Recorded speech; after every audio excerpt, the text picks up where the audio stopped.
Alors, dans la vidéo précédente, numéro 1, base de la programmation, nous avons eu l'occasion de faire un premier programme, pas à pas, qui a permis, l'air de rien, de voir les instructions classiques de base pour faire de la programmation console, donc en mode non graphique, sous C#. Alors je vous rappelle rapidement ce qu'il en était. On a eu l'occasion de voir comment on déclarait des variables qui vont pouvoir recevoir des valeurs au fur et à mesure du programme.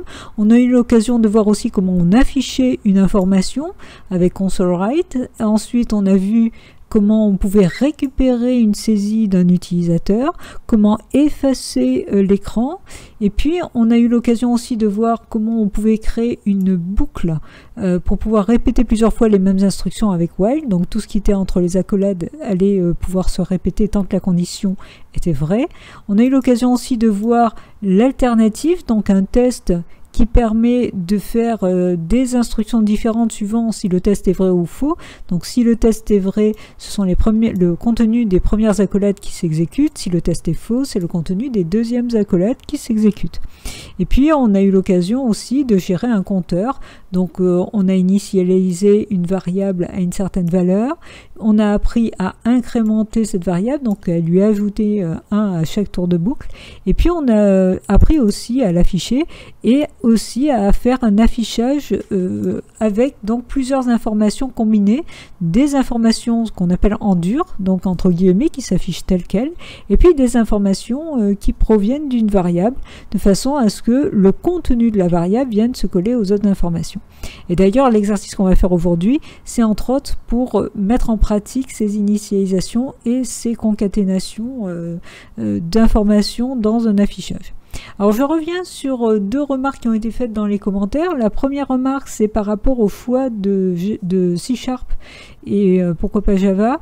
Je commence par C# et tous les exercices base de la programmation vont être faits en C#. Quand je vais attaquer les vidéos sur la programmation objet, ce sera en Java. Alors pourquoi ce choix?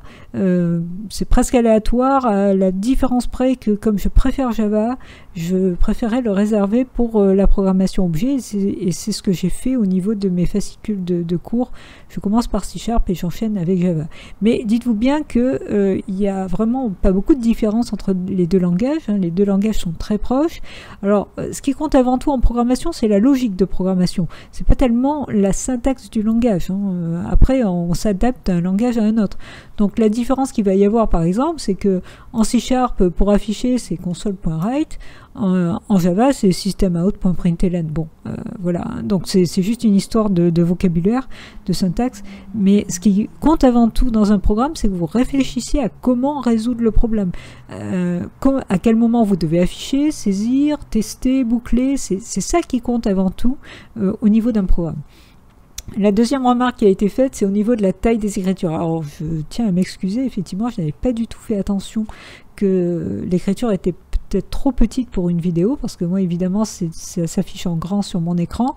J'ai fait la correction. Alors pour ceux que ça intéresse, il suffit d'aller dans Outils, Options, et vous déroulez la partie environnement et vous avez police et couleurs, et à ce moment là vous pouvez changer la taille de police qui était à 10 je crois à l'origine, donc je l'ai passé à 14 et j'espère que ça va mieux. Au cas où vous me direz si la police vous paraît toujours trop petite. Voilà, donc là, à partir de maintenant, on va passer à la pratique, à des exercices. Donc à chaque fois, je vais vous proposer un petit exercice. Donc là, on va tout de suite commencer en affichant le sujet. Et à chaque exercice, je vous conseille d'essayer de le coder par vous-même pour voir si vous y arrivez. Donc c'est la mise en pratique directe finalement de notions qu'on vient de voir dans le premier exemple. Et puis évidemment dans les vidéos à chaque fois je vais détailler la correction de l'exercice pour vous montrer un petit peu comment l'aborder. Donc qu'est-ce qu'on vous demande de faire? Là on vous demande de créer un nouveau projet exercice 1. On vous demande de déclarer 3 variables, nom, prénom et âge, de les initialiser avec des valeurs. Alors, on ne vous demande pas de saisir les valeurs pour le moment, hein. C'est juste, ce premier exercice, c'est plus pour revoir comment on déclare, initialise et affiche. Après, on vous demande d'afficher un message qui doit ressembler à ceci. Alors, en imaginant qu'on ait initialisé le prénom à Alain, le nom à Dupont et l'âge à 19, il faut obtenir le message « Bonjour Alain Dupont, virgule, vous avez 19 ans ». Alors bien sûr, Le prénom, le nom et l'âge ne doivent pas être mis en dur, mais évidemment, ça doit provenir des initialisations des variables que vous aurez fait dans un premier temps. Donc c'est parti, on va créer, comme c'est demandé, un projet. Donc je vous rappelle qu'il faut faire fichier, nouveau projet.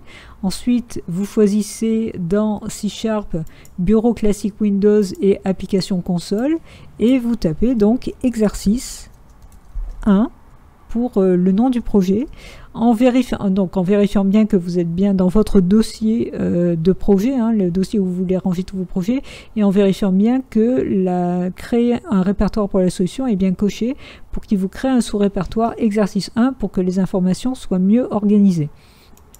Donc à partir de là, un projet va être créé. Donc vous avez la construction, toujours pareil, hein, du code de base qui est créé. Et toujours dans le main, c'est ici que vous allez écrire le code. Alors je vous rappelle le sujet. On vous demande avant tout de déclarer 3 variables et de les initialiser avec des valeurs, par exemple, vous concernant. Donc là, ici, on a des déclarations à faire. Donc comme d'habitude, prenez l'habitude donc de commencer par le commentaire. Donc les déclarations, on a besoin d'un nom, d'un prénom et d'un âge. Le nom et le prénom vont contenir des chaînes de caractères. Alors je vous rappelle que quand on déclare une variable, il faut d'abord préciser le type de la variable, c'est-à-dire ce qu'elle va contenir. Est-ce qu'elle va contenir des entiers? Est-ce qu'elle va contenir une date, une chaîne, etc. Donc là, ce sont des chaînes. Alors le type chaîne, c'est string. Donc là, je vais déclarer la variable prénom. Alors le nom de la variable, vous pouvez donner le nom que vous voulez, hein, ça n'a aucune importance. Dans un deuxième temps, on apprendra qu'il faut respecter un certain nombre de règles, un certain nombre de normes pour donner des noms de variables, mais en réalité, si je vais appeler la variable Toto, ça marcherait aussi. Hein. Ce qui est, autant string, c'est un mot réservé et c'est le type précis qu'il faut donner pour la variable, autant le nom de la variable est laissé libre au programmeur. Donc, le prénom, et on me demande de l'initialiser directement. Donc je vais l'initialiser avec un prénom. Alors vu que c'est une chaîne, je dois le mettre entre guillemets. Donc je vais mettre par exemple voilà, Obi-Wan. Et je finis mon instruction par point virgule. De même, je vais déclarer la variable nom qui doit contenir aussi, qui doit être initialisée comme le sujet le demande avec un nom. Donc voilà. Et derrière, on me demande d'initialiser, enfin de déclarer initialiser l'âge. Alors l'âge va contenir un entier, donc je déclare un int, j'appelle la variable âge et je l'initialise. À partir de là, je vous rappelle le sujet, on demandait d'afficher un message qui ressemble à ceci. Hein. Bonjour, le prénom suivi du nom, virgule, vous avez 19 ans. Enfin, vous avez, et puis l'âge qui a été initialisé. Donc, au niveau de l'affichage, donc affichage du message personnalisé. Donc, un affichage, c'est console.writeLine. Et dedans, je vais mettre entre guillemets tout ce qui est en dur, c'est-à-dire qui ne bouge pas. Et ensuite, en dehors des guillemets, en faisant des plus, je vais mettre ce qui bouge, exactement comme dans le premier exercice où j'avais affiché le nombre d'essais pour pouvoir trouver le nombre caché. Donc là, regardez ce qu'il y a en dur, c'est bonjour, c'est l'espace qu'il y a entre bonjour et Alain, c'est l'espace qu'il y a entre Alain et Dupont, puisque le Alain va provenir directement de la variable prénom, le Dupont va provenir de la variable nom. Ensuite, c'est la virgule, l'espace, vous avez, et encore un espace. Puis, le 19 va provenir de la variable âge, puis ensuite, espace en point. Donc, là, je sais que je vais avoir bonjour, puis il y aura le prénom, puis le nom, puis il va y avoir une virgule, et vous avez, puis l'âge, et ensuite en et point. Alors maintenant, il faut que je comble avec les variables. Alors après le bonjour et un espace, je vais fermer le guillemet pour concaténer. Alors vous voyez, j'ai fait exprès de faire directement plus et réouvrir les guillemets pour bien vous montrer que c'est à cet endroit-là que je vais mettre le prénom. Prenez cette habitude de construire globalement la syntaxe, puis de rentrer dans le détail au fur et à mesure que vous codez. Donc là, je vais mettre le prénom. Alors attention, je ne vais pas mettre le nom directement derrière parce que sinon il va être collé au prénom. Donc je laisse un espace, puis là pareil, entre de plus et après avoir fermé les guillemets d'un côté et les avoir ouverts de l'autre, je vais rajouter le nom. Et ensuite, vous avez, alors donc c'est à cet endroit-là, pareil, après avoir fermé ou ouvert les guillemets et avoir mis plus de chaque côté, je vais ajouter l'âge. Donc là, vous voyez que, alors donc il manque plus que le point-virgule ici, vous voyez que la construction, en plus ça apparaît au niveau des couleurs, donc on voit bien comment ça fonctionne. Tout ce qui est en rouge, c'est vraiment les valeurs en dur qui vont s'afficher telles quelles, donc le bonjour espace. Ensuite en noir, on a la variable, donc c'est le contenu de la variable, donc c'est Obi-Wan qui va s'afficher ici. Puis un espace, puis le nom, c'est-à-dire Kenobi, puis un espace, la virgule, pas d'espace, pardon, puis guillemets et virgule, un espace vous avez, encore un espace, puis on a l'âge et encore un espace en. Donc j'ai bien fait attention aux espaces pour que l'affichage se fasse vraiment correctement. Alors je vous rappelle que tous vos programmes console, je vous conseille de les finir par un console.readline. Toujours pareil, c'est pour que vous ayez le temps de voir l'affichage avant qu'il disparaisse, hein, puisque dès qu'un programme est terminé, il se ferme automatiquement, tandis que là, ça va attendre une saisie, donc automatiquement, ça attend que vous tapiez un caractère ou que vous fassiez valider avant que la fenêtre se ferme. Alors prenez l'habitude de sauver, hein, toujours pareil, CTRL S, et là, je vais lancer l'exécution. Alors, qu'est-ce qui se passe? Je vous rappelle que l'ordinateur va d'abord contrôler qu'il n'y a pas d'erreur syntaxique dans votre code, puis qui va créer le fameux fichier exe qui va être directement exécutable par la machine parce qu'il est écrit dans le langage machine en binaire, et le programme s'exécute. Alors il n'y a pas de saisie hein, au niveau du programme, donc directement les trois variables sont initialisées et le message est affiché. Et on retrouve bien le message correctement construit, bonjour Obi-Wan Kenobi, virgule, vous avez 57 ans. Et là, si je valide, la fenêtre se ferme hein, puisque ça a fait le console readline.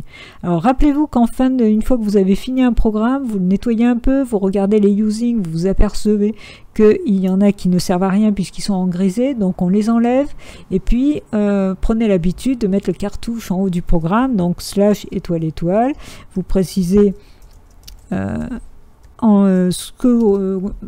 le but de l'exercice, donc c'est un affichage personnalisé par exemple. Vous précisez normalement l'auteur. Alors vous verrez que plus loin on apprendra à mettre le contenu de ce cartouche de façon précise pour qu'il soit reconnu pour générer une documentation technique officielle. Hein. Donc l'auteur, et puis normalement on met la date. Donc là on est le 21/9/2017. Et on finit, alors attention, il faut penser à enlever l'espace qui est juste après l'étoile et faire slash. À ce moment-là, vous voyez, le commentaire apparaît bien en vert. Il est reconnu comme commentaire reconnaissable par la documentation technique parce que les étoiles sont en gris et non pas en vert. Et puis, on retrouve les couleurs hein, de votre programme. Voilà, l'exercice est terminé. On a bien réalisé ce qui était demandé. Je vais faire à chaque fois une vidéo pour chaque exercice. Alors, il y en a un certain nombre, mais je vais essayer d'aller à un certain rythme. Une vidéo par jour, excepté les 3 prochains jours. Exceptionnellement, je ne pourrai pas avoir accès à mes outils. Mais dans l'avenir, je vais essayer de vous faire des vidéos très rapprochées, de façon à ce que vous codiez régulièrement, c'est-à-dire tous les jours. Alors, en fait, l'idée, c'est de coder le plus possible. Plus vous allez passer du temps à coder, plus vous allez maîtriser l'outil, et plus vous allez aimer ça, parce que vous allez voir que vous pouvez créer des choses intéressantes. Donc les petits exercices vont être très progressifs, ça va commencer très simple comme celui-là, et ça va aller évidemment de plus en plus compliqué hein, pour que vous puissiez voir qu'on peut faire des choses extrêmement compliquées. Alors je vous rassure aussi, là pour le moment on travaille en mode console parce que on essaye de se détacher de la complexité du mode graphique. Il faut apprendre les bases, hein, il faut que vous sachiez maîtriser quand même les outils de base, mais ensuite, une fois qu'on aura vu un petit peu les outils en mode console, on passera en mode graphique. Donc vous allez voir aussi comment on peut faire des applications graphiques, et là tout de suite ça va pouvoir vous donner des idées pour pouvoir faire des programmes qui pourront vous servir. Sans compter le fait que après avoir fait la série base de programmation, on passera à la série bien sûr programmation objet, Et aussi, on passera à la programmation sur mobile pour pouvoir apprendre à coder sous Android. Voilà, c'est terminé pour cette vidéo et je vous dis à très bientôt.